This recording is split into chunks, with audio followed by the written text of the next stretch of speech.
Hello, my name's Rachel Bellman and I am here today to teach you a skill using your sewing machine that can create 3D forms just out of threads.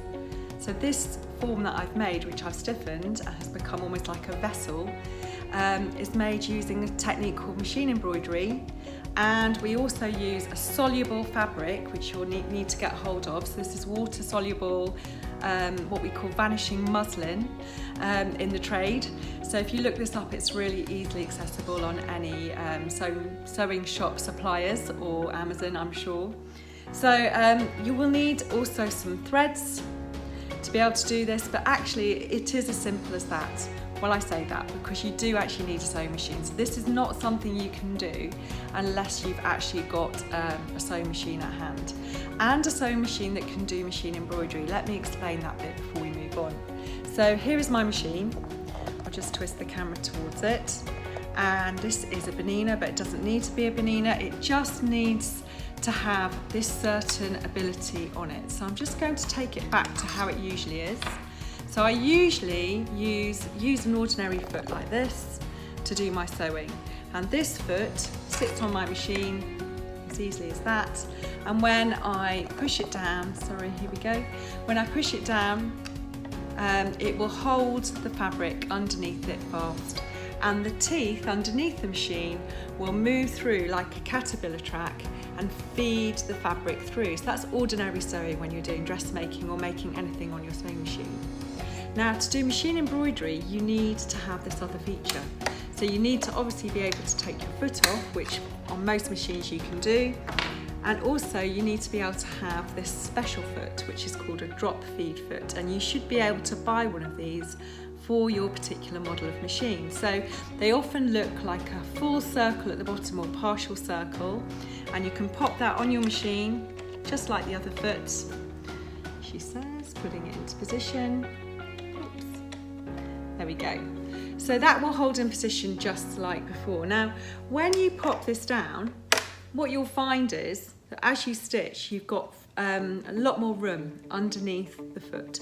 It won't hold the fabric tight, and it means, hence free machine embroidery, you can freely use the machine, the fabric underneath the foot and move it where you want to move it. So that's the key difference. The other thing you need to be able to do is drop the feed on the machine. So my machine here has a position where if you've got it on this side, the teeth under the machine will, like I say, move in ordinary stitching like a caterpillar track underneath the needle. To drop it, I just switch this switch and the teeth disappear. And that gives me now the freedom to move my fabric as I need to with this technique, so that you can create something a bit more free flowing like this vessel. So if you have those abilities on your machine and you're interested to know more, carry on watching. Okay, so we are getting ready to prepare to make our machine embroidered vessel, which is going to look like this, but I'm going to actually take inspiration for mine this time. This was more kind of based on foliage and branches in the garden, but I really love my houseplants, my succulents, so I'm going to take inspiration from these today. But honestly, you can take inspiration from anything that inspires you around you in your home. Colours that you want to use, it could be purely abstract. So don't get too hung up on the fact it's succulents. You can copy that, or foliage, or you can try a design of your own. So the first thing you need is quite a large embroidery hoop. So the embroidery hoop that I've got here, I've put the vanishing muslin tightly inside it. It's about 30 centimetres across this embroidery hoop. And you do actually need quite a large embroidery hoop to make this work. So another piece of kit you might not have, worth investing in if you think you're going to get mileage out of this technique.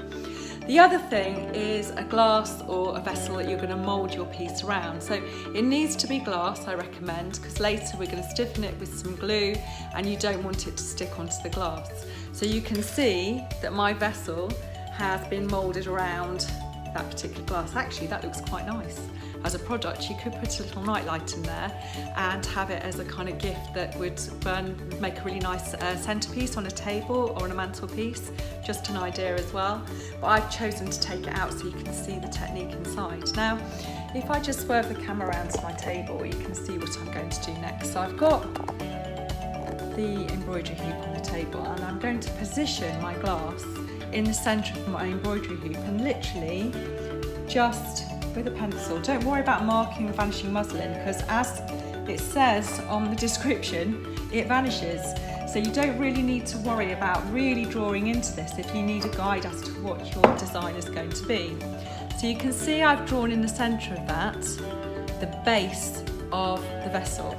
And now what I'm going to do next is draw the sides. So using my ruler, I've worked out that if you actually use the ruler's width, an ordinary ruler, and almost create a 8-point star. So some lines going this way. So I don't know if you can see that, I've put it through the centre. I'm going to do it exactly the other way as well. So that's at right angles. So I've now made a cross. These are kind of going to be the side points of the vessel going up, so where the main design happens. But you need some gaps in between the lines so that you have sort of a joiners, and that will become more evident as we make it. You'll see my design appearing. So look a bit like a Union Jack when you've finished drawing this up. And literally, as I say, it's just a guide to know where to put your stitching and your design. So I don't know if you can see that. I'll just switch the camera down a bit so you can see. I've put my lines in. Okay? So we're now getting to the point of being ready to sew. What I'm going to do next is actually start to draw in my design. So I'm going to use these succulents, as you can see here, as my inspiration. And I've got other houseplants around me which I really love, so I might actually draw inspiration from them as well. And freehand with my pencil, literally start drawing in the kind of main shapes as they go up, because I want this vessel that I'm making to almost, it'd be really nice if it actually housed a little succulent in a glass jar afterwards. I think that could look really cute. So as you can see on this one there, I've started to draw my design. Now I'm going to go away and finish that, and I'll come back when I'm ready to start to stitch, and you can see how this idea develops. Okay, so I've now drawn up my design, which you will see is quite crazy.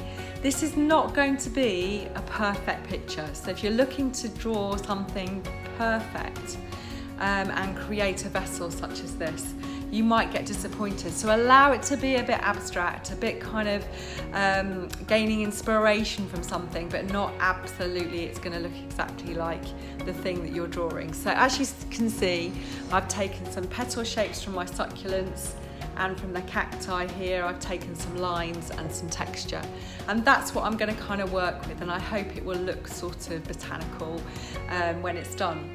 So I've got my centre, which I'm going to start with. So I'm going to fill up the base firstly with thread, and then I'm going to start working up these main sort of struts of the vessel and the joining bits, so that when it's made it can completely fuse together. So if I bring you over to my sewing machine now, you can see that I have set my colours up on the machine, pop my thing underneath, hopefully you can see that, and I'm going to start to stitch. So if I put the press foot down, you can see that I've got this complete free movement underneath my machine embroidery foot. So when I start stitching, I'm the one in control. If I just leave it in place, it will just stitch over and over and over itself and cause great big knots. So you do need to keep moving as you go. I've set it to straight stitch. I've dropped the feed so it doesn't feed the thread through. And what I'm going to do now, and I'll probably speed up the video so that you can just watch me stitch and it won't take ever so long. You can see me stitching the base. The bottom thread on the bobbin underneath is the same colour as the top, so I've got this kind of teal green thing going on today. You could mix and match those two, but remember whatever's on the bottom eventually will be seen because the vanishing muslin will vanish and you'll get to see both sides, the bobbin and the top thread in your piece. So you can use that to great effect. Okay, so let's get going. I'm ready to sew and here we go.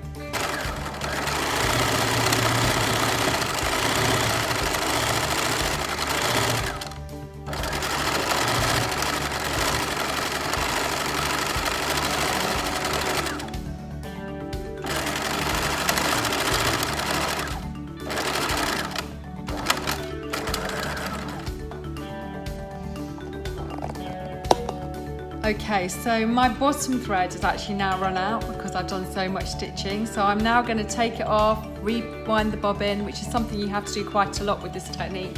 And then I'll keep going and video going up one of the arms of the piece.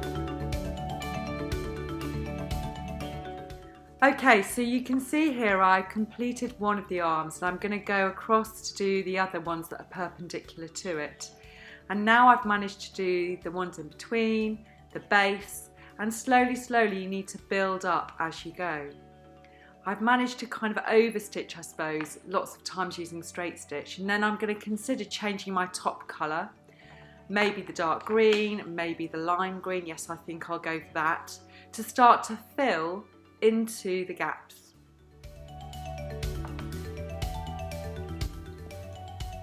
Okay, so I am partway through stitching into this piece. As you can see, I've used a mixture of zigzag stitch in places and straight stitch. I'm trying to be symmetrical in what I'm doing, and I'm knowing that I'm building up layers, so I'm not at all kind of thinking this is the finished effect. It literally is kind of a third of the way through stitching it. What you can see is I've overstitched a couple of times my main lines. These will go up the side of the vessel, these shapes, and they should be more visible when it's constructed in the end. You will see the effect from one side, but if I turn it over, you'll see on the other side. It just depends what my bobbin colour has been for what it looks along the bottom, but both of the sides do matter. I'll probably have this side as the inside of the vessel and this side is the outside of the vessel, which will be more visible. That's what I'm thinking. So I'm going to continue now building this up until it's completely stitched, using a number of different colours, maybe purpley blues, darker blues, really changing the range of colours, picking out my design, knowing that when I soak off this fabric, it will look much more lacy and kind of almost like knitted, I suppose. So you do need to be aware that the finished effect will be drastically different to what you've got in your embroidery hoop. So you kind of need to hold it lightly, get your design in place. It is a looser technique in the end than you perhaps might imagine to start off with. Anyway, I'll beaver away now, go away and finish it off, and then we can get to the magic part, which is melting the vanishing muslin away. Brilliant. Okay, so we're at the point now of moving on and creating the vessel with the embroidery. So I'll just show you the finished machine embroidery as I created it. It's still in the embroidery hoop, so it's still held under tension. And you should be able to see that I've built it up in layers. I've used a variety of zigzag stitch and straight stitch to create the effect. Hopefully these parts look a bit more like the succulents. These parts look a little bit more like the cactus. I've even put a light blue thread on top to give the kind of cactus spikes. And then this part in the middle obviously will be the base eventually. You'll notice I haven't heavily stitched in between these sections because you're going to need a little bit of flex to enable the embroidery to go from flat to three-dimensional around the glass to create a vessel. But it is all interconnected, so everything connects. There's no gaps, there's no breaks, so that you won't get a sort of, I suppose, a split in your finished piece as you bend it round the glass. So It did take me quite a long time to stitch it. You can imagine I've been at this for a while. It's even gone dark outside since I began it. So yeah, it's not a quick piece of work if you're going to get a good effect, but it's worth building it up slowly, layer by layer.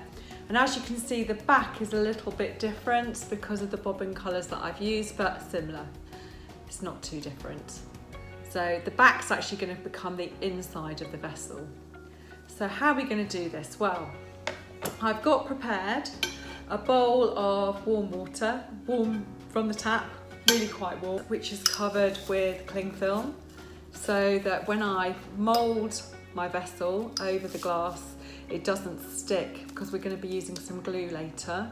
So there's my glass.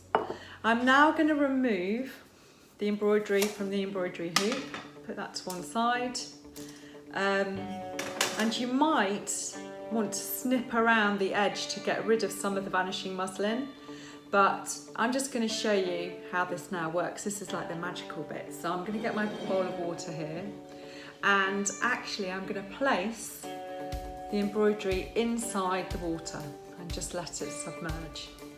So there I go, in it goes. Quite quickly you find there is not any vanishing muslin left, because the warm water slowly dissipates it, dissolves it, and you're left with what my grandmother would have probably called a doily, or a lace doily, that they used to put under pots and pans, or fine china, I guess, on old-fashioned tables, tea tables. But we're going to do something a little bit more unique with it. So as I soak it off, you can see that now there isn't any white fabric in between it. The white fabric's totally disappeared. The more you soak it, the more you can get rid of that gloop. It almost kind of goes to a gloop as it dissolves. But now in my water I can't feel it at all, it's literally gone. So what I'm going to do now is I'm just going to hold it up closer to the camera so you can see the finished effect. And you can see that all those holes in it are almost like lace. I'm really pleased with that. So I'm now going to place this on top of my glass. Kind of play around with this for a little while till you get the effect that you want. So I'm just going to stop the video here, and then I'm going to go and get the glue just to show you how you can now glue this into position, ready for it to seal overnight and harden and become something that's really usable. It'll take a little bit of time to actually arrange it as I actually want the finished effect to look. So far so good. I'm just going to go and get the glue. Okay, so I'm at the point of being ready now to actually stiffen the vessel. So it's over the top of the glass covered with cling film. I've arranged it so I'm happy with the kind of fluting that's occurred in the drape of the piece, and the thinner parts have kind of concertinaed around the glass underneath to enable the bits that I want to show and sort of show off my stitching as before. Okay, so squeeze this on to my vessel, really nice and gloopy, and let that dribble down the sides. So remembering that PVA glue dries really, really clear, so you don't need to worry too much about now covering up the colour.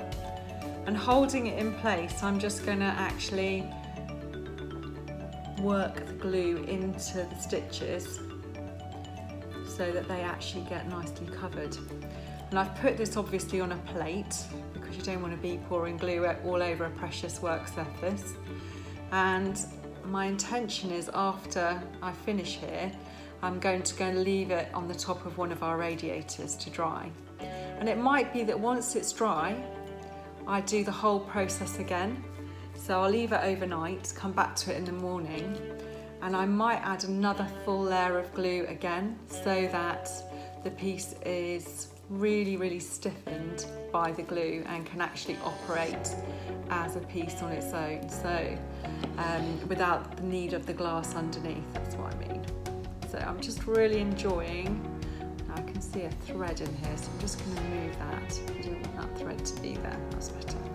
So I'm really enjoying just working the glue into the threads, softening it down so that it starts to become moulded around the glass.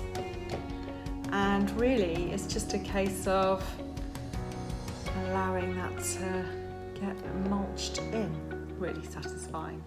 A nice gloopy task to finish off. So I'm hoping this is going to be truly glorious when it's finished, and I will come back and I will show you the result. Okay, so it is the following day and I have left my embroidered, free machine embroidered vessel to dry. I actually added 2 layers of glue in the end, and I have put within it, to start off with, to show you, just some little fairy lights, just to show you the different uses of these as a decorative feature for your homes. So I'm just going to take those out very easily, and you can see the finished effect. So I'm very happy with that. As you turn it around, you can see all the different details. So this was the sort of succulent part of my embroidery, and then a leaf that I introduced, and this was the more section related to the cacti, and it is symmetrical, so each side is kind of similar. I suppose it's got uniformity in its randomness, there's a uniformity to it. It is completely stiffened, so it's holding its shape without any need for extra support, but like I said, you could put a glass inside.